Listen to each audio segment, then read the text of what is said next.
العزت نے جب حضرت سیدنا آدم علیہ السلام اور حضرت حوا کو پیدا فرمایا تو اس کے بعد حضرت آدم و حوا کو جنت میں بھیجا، اور ان دونوں کو جنت میں بھیجنے کے بعد پھر زمین پر اتارا۔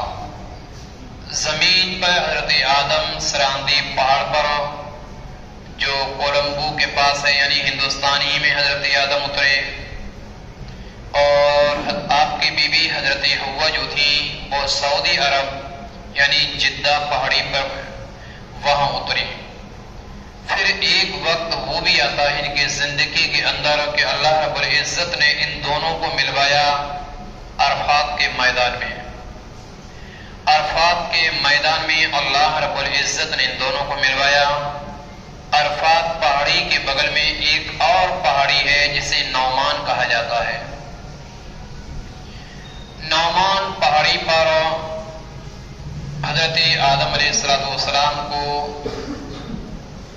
اللہ رب العزت نے بلایا۔ حضرت آدم اس پہاڑی پر کھڑے ہوئے، اور جب کھڑے ہوتے ہیں حضرت آدم اس پہاڑی پر تو اللہ رب العزت نے اپنی قدرت کا ہاتھ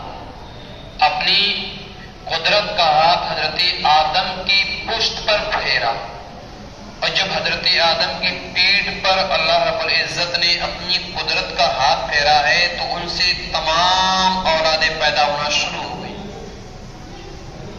قیامت تک جتنے لوگ بھی پیدا ہونے والے تھے تمام ان کے پشت سے پیدا ہو گئے نعمان پہاڑی پر۔ اور ان کی حد کیا تھی تو مفسرین یہ کہتے ہیں کہ ان کی حد یہ تھی، ہر ایک کی جتنی چونٹی ہوتی ہے، چونٹی جسے ہم لوگ چینٹی کہتے ہیں، اتنی بڑی ہر ایک انسان کی حد تھی، اتنی بڑی بڑی۔ تو چونٹی کے برابر تمام لوگ اس پہاڑ پر جمع ہو گئے۔ اس کے بعد انہی لوگوں میں نبی بھی تھے، انہی لوگوں میں سے رسول بھی تھے، انہی میں سے صحابہ بھی تھے، تابعین بھی تھے، تبع تابعین بھی تھے، ائمہ مجتہدین بھی تھے، ابدال بھی تھے، اغواص بھی تھے، اوتاد بھی تھے، متقی بھی تھے، پرہیزگار بھی تھے، اپنے بھی تھے، بیگانے بھی تھے، مومن بھی تھے، کافر بھی تھے، مشرک بھی تھے، ہر قسم کے لوگ اس میں شامل تھے، تمام لوگ اس میں شامل تھے، حتیٰ کہ قیامت تک تمام نسل انسانی کی روح میدان عرفات اور نعمان پہاڑ پر موجود تھی۔ اس پہاڑ پر تمام روحیں موجود تھی، یعنی قیامت تک جتنے بھی پیدا ہونے والے ہیں تمام لوگوں کی روحیں موجود تھی۔ ان کا وجود اتنا تھا جیسے باریک چونٹی ہوتی ہے، چونٹیوں کی طرح یہ روحیں اللہ کی بارگاہ عالیہ میں حاضر تھیں۔ انبیاء کرام کی روحیں ایسے چمکا رہی تھی، ایسی چمک مار رہی تھی، انبیاء کرام کی روحیں تو ایسی چمک مار رہی تھی جیسے 14ویں رات کا چاند طلوع ہوتا ہے، ایسے چمک رہی تھی۔ اب آپ خود سوچے کہ کتنے لوگ اس میں رہے ہوں گے۔ قیامت جب ایک محلے میں اتنا ہوتا ہے، ایک ضلع کے اندر اتنے لوگ رہتے ہیں، ضلع کے اندر اتنے لوگ رہتے ہیں، تو سمجھ لو کہ پوری دنیا پر لوگ کتنے ہوں گے، اور ابھی تو لوگ آئے بھی نہیں ہیں کہ قیامت تک کتنے لوگ آئیں گے۔ ان تمام لوگوں کی روحیں اس پہ جمع تھی، تمام لوگوں کی روحیں، یعنی قیامت تک جتنے پیدا ہونے والے، جتنے ہو چکے اور جتنے ہوں گے، ان تمام لوگوں کی روحیں نعمان پہاڑ پر موجود تھیں۔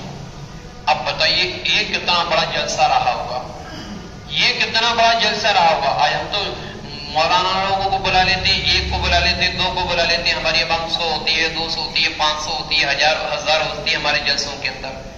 لیکن اللہ رب العزت نے جب یہ حکم فرمایا تو اس سمے کتنے لوگ رہے ہوں گے، جب سے پیدا ہوئے ہوں جب تک ہوتے رہیں گے، تمام لوگ موجود۔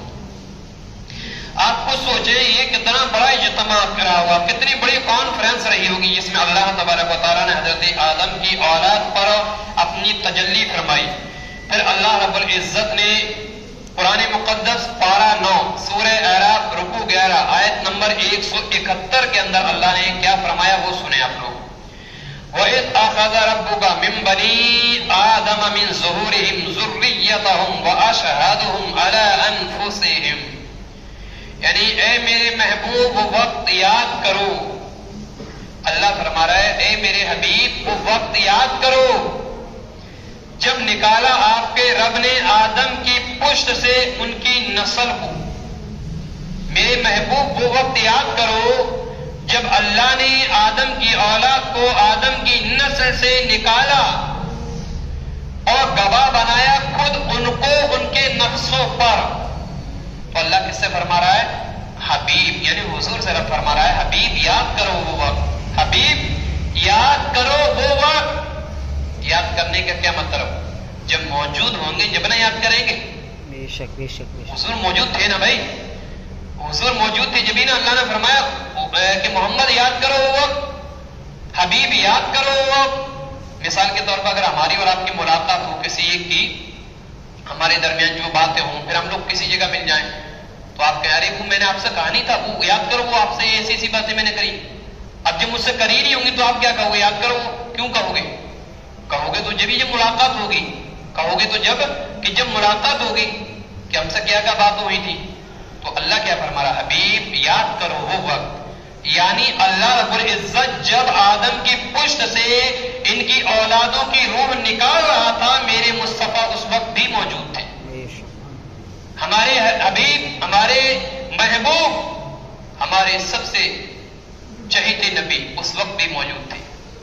اس لیے نہ مصطفیٰ کریم فرماتے ہیں قال رسول اللہ صلی اللہ تعالی علیہ وسلم اول ما خلق اللہ نوری. یعنی آقا کریم صلی اللہ علیہ وسلم فرماتے ہیں کہ اللہ نے سب سے پہلے میرے نور کو پیدا کیا. اللہ نے سب سے پہلے میرے نور کو, سب سے پہلے جب میرے نور کو اللہ نے پیدا کیا اس سمے کوئی شے کو اللہ نے پیدا ہی نہیں فرمائی تھی, کوئی چیز پیدا نہیں فرمائی تھی, کچھ بھی پیدا نہیں فرمایا تھا, صرف میرا نور پیدا فرمایا.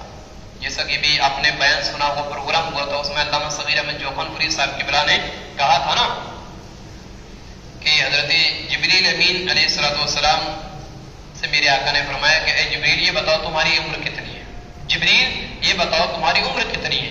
تو جبریل نے کہا اللہ مجھے نہیں, وہ یا رسول اللہ مجھے نہیں معلوم میری عمر کتنی ہے, یا رسول اللہ مجھے نہیں معلوم میری عمر کتنی ہے, لیکن اتنا ضرور جانتا ہوں کہ چوتھے حجاب میں ایک تارا چمکتا تھا, چوتھے حجاب میں ایک تارا چمکتا تھا 70,000 سال بعد.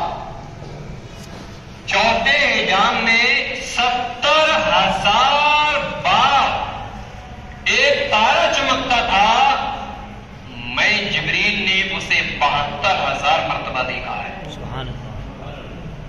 70,000 بعد, 70,000 سال بعد ایک تارا چمکتا تھا اور میں جبریل نے اسے 72,000 مرتبہ دیکھا ہے. میرے نبی ارشاد فرماتے ہیں جبریل مجھے میرے رب کی عزت کی قسم جس تارے کو تم دیکھتے تھے وہ تارا کوئی اور نہیں بلکہ مجھ محمد رسول اللہ کا وہ نور تھا. بے شک سبحان اللہ, وہ میرا نور تھا جسے تم دیکھا کرتے تھے. جبریل علیہ الصلوۃ والسلام اپنی عمر بڑی لمبی بیان کر رہے تھے, لیکن جب سرکار کی عمر کا انہوں نے اندازہ لگایا تو ایک دم حیرت میں پڑ گئے. ڈاکٹر اقبال نے کہا تھا نگاہ عشق مستی میں وہی اول وہی آخر, نگاہ عشق مستی میں وہی اول وہی آخر, وہی قرآن وہی فرقان وہی یاسین اور وہی طٰہٰ. اللہ اکبر. سب سے پہلے آقا کریم کے نور کو اللہ رب العزت نے پیدا فرمایا. اب بہت خاص گفتگو یہاں ہونے والی ہے, وہ آپ لوگ بڑے غور سے سنیں گے. اب جب ان تمام لوگوں کو اللہ نے جمع فرما لیا, کہاں نعمان پہاڑ پر. تھوڑا سا بولو سمجھ میں آئے گا. کہاں جمع فرمایا؟ نعمان پہاڑ پر. تمام روحیں جمع ہو گئی. اب اللہ نے فرمایا, کیا فرمایا؟ اللہ نے تمام کو فرمایا الستُ بربکم, الستُ بربکم, کیا میں تمہارا رب نہیں ہوں؟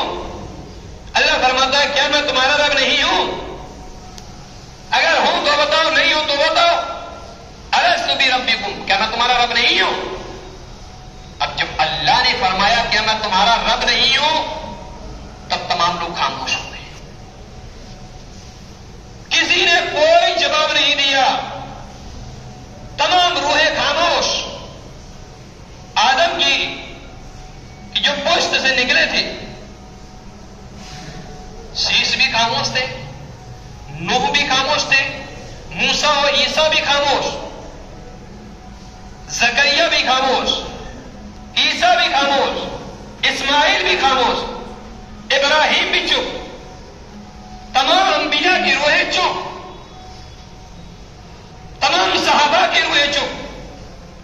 اس جلسے کے اندر خالی انبیاء، اولیاء، صحابہ، تابعین، بزرگان دین کی روحیں نہیں تھیں، بلکہ اس جلسے کے اندر جبریل بھی تھے، اسرافیل بھی تھے، میکائیل بھی تھے، اسرائیل بھی تھے، اور تمام فرشتے تھے، کہ ایسا نہ ہو کہ انسانوں سے تو وعدہ لے لیا جائے لیکن فرشتے اس سے دور ہو، تاکہ فرشتوں کو بھی جلسے میں بلواؤ۔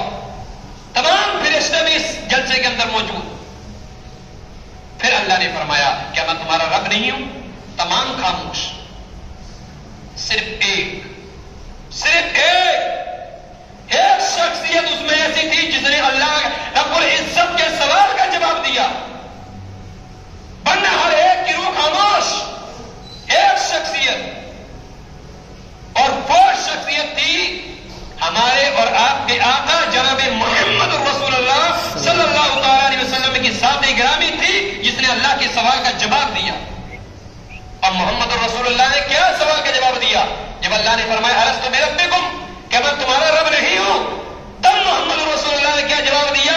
اس کو دیکھیں، علامہ جلال الدین سیوطی رحمت اللہ تعالی علیہ اپنی کتاب خصائص کبریٰ جلد اول صفحہ نمبر 11 کے اندر حضرت علامہ جلال الدین سیوطی رحمت اللہ تعالی علیہ فرماتے ہیں کہ اللہ نے جب کہا الستو بربکم، تب محمد رسول اللہ نے کہا کان محمد صلی اللہ علیہ وسلم اول من قال بلا، یعنی سب سے پہلے محمد رسول اللہ نے جواب دیا یا اللہ کیوں نہیں، اللہ کیوں نہیں، تو ہی تو ہمارا رب ہے۔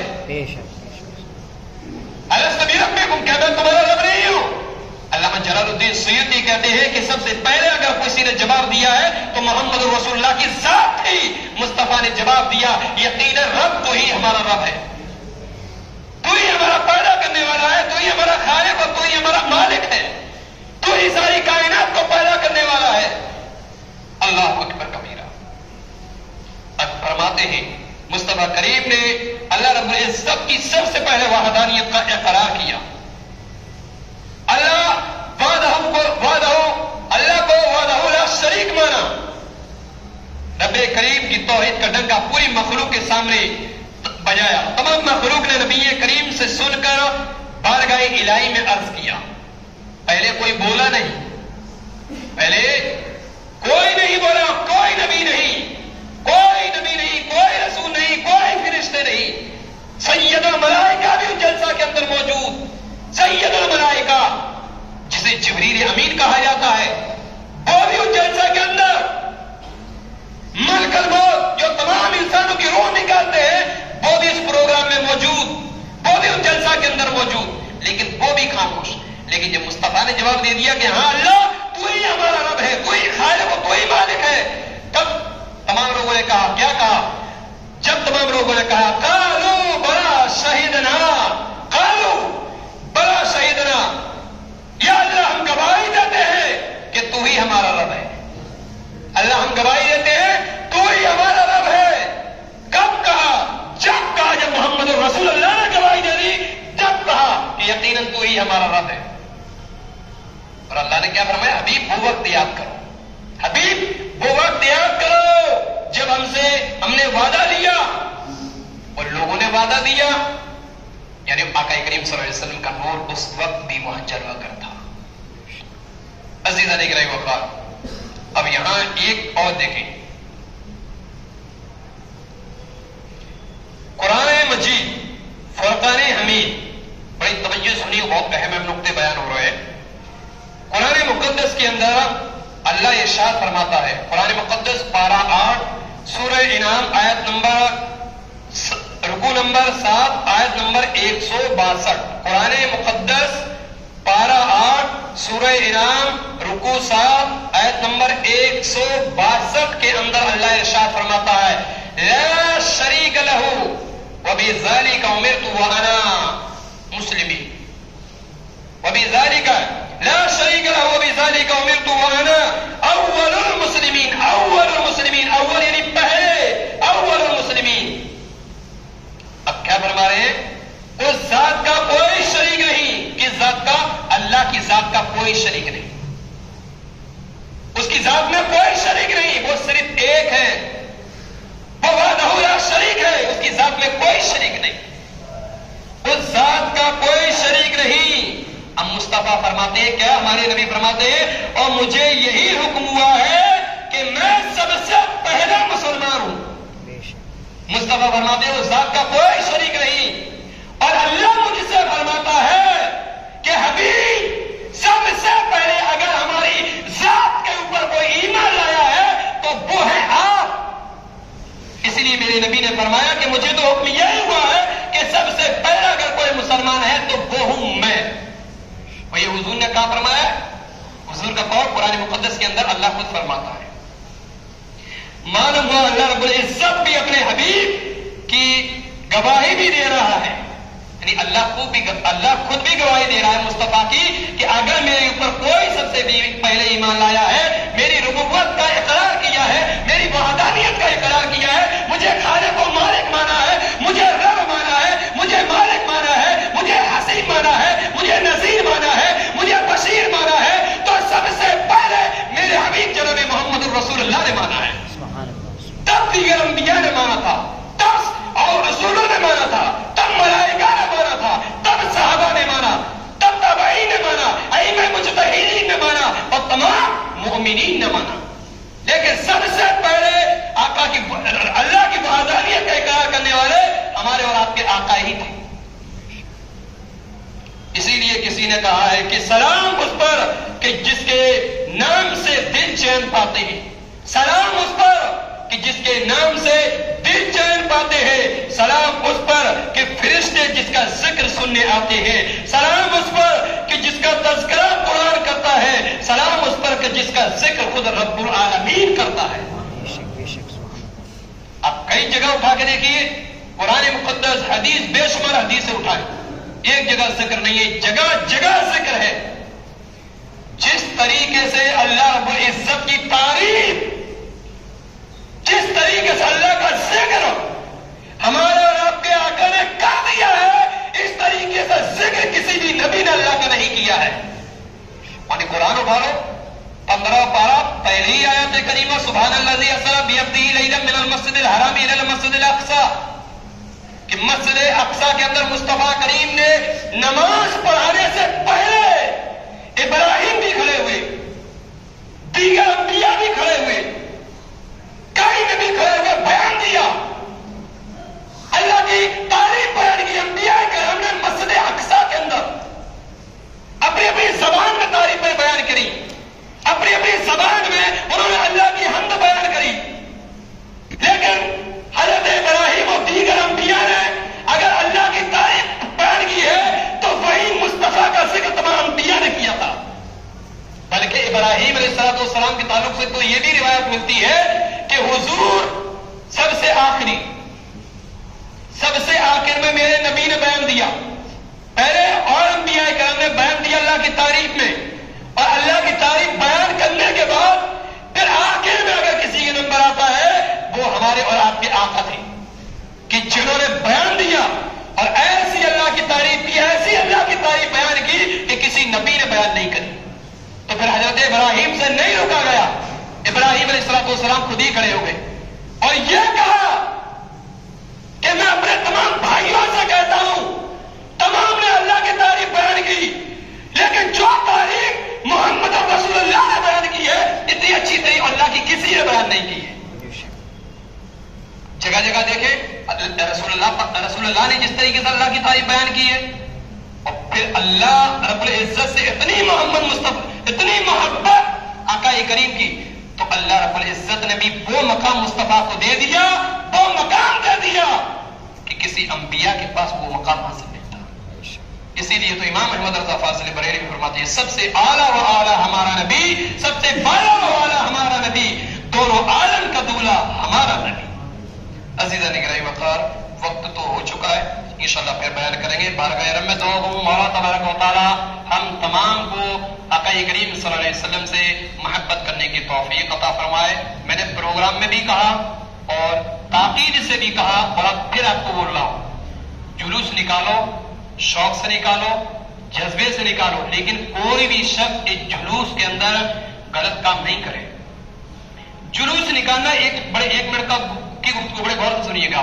جلوس نکالنا ایک مستحب کام، یعنی آپ نکالو گے تو ثواب، نہیں نکالو گے تو کوئی گنہگار نہیں ہے آپ۔ جلوس نکالو تو ثواب، نہیں نکالو تو کوئی گناہ نہیں ہے۔ ایک مستحب کام کے لیے ایک حرام کام ہرگز نہیں ہونا چاہیے، ہرگز نہیں۔ جو ہر سال جو جلوس نکالتے ہو تم اس میں ڈھول تاشے، اس کے ساتھ آپ جو ڈی جے بجاتے ہو، یقیناً ہرگز نہیں۔ آپ یہ سوچو کہ ہمارے نبی خوش ہوں گے، ہم خوشی منا رہے ہیں، اللہ خوش ہوگا، نبی خوش ہوں گے، نہیں میرے ملت کے نوجوانوں، نبی پاک علیہ السلام کو کوئی خوشی نہیں ہوگی، اللہ کو کوئی خوشی نہیں ہوگی، بلکہ اگر آپ نے ایسی حرکت کری تو خدا کا قہر آپ کے اوپر ضرور نازل ہوگا، مصطفیٰ کریم آپ سے ضرور ناراض ہوں گے۔ اس لیے جلوس جب میں شریک ہو تو پورے امن و امان کے ساتھ اور پورے سکون کے ساتھ، اور جب بھی جائیں گے جلوس میں تو آپ کلمہ پڑھتے جائیے، قرآن کریم کی کوئی سورت یاد ہو وہ پڑھتے جائیے، درود پاک پڑھتے جائیے، اللہ کا ذکر کرتے جائیے، نعت پڑھتے جائیے، درود پاک پڑھو۔ یہ ہے طریقہ جلوس میں جانے کا۔ اور اگر کوئی ڈی جے اگر لے جانے کی بھی کوشش کرے تو آپ سے اگر بن سکے تو آپ اسے روکو۔ اس لیے میرے نبی نے فرمایا اگر برائی دیکھو تو اسے اپنے ہاتھوں سے روکو، برائی دیکھو اسے ہاتھوں سے روکو، اگر ہاتھوں سے نہ روک سکے اسے زبان سے روکو، اگر زبان سے نہ روک سکے تو کم سے کم دل سے ہی برا جانو۔ تو ہم جانتے ہیں کہ اگر ہمارے محلے کے اندر اگر کوئی اس صورت میں اگر جلوس نکال رہا ہے، اگر ہم اپنے بھائی کو منع کر دیں گے وہ ہماری بات مانے گا، وہ منع نہیں کرے گا، کہے گا ہاں ٹھیک ہے، تو اسے ہاتھوں سے روکنے کی کوشش کریں، ہاتھ سے نہیں تو زبان سے، اور زبان سے نہیں تو کم سے کم دل سے اسے برا جائے۔ اور جلوس کو جو ڈی جے لے جائے اس کے ساتھ شریک آپ مت ہوئیے۔ بارگاہ میں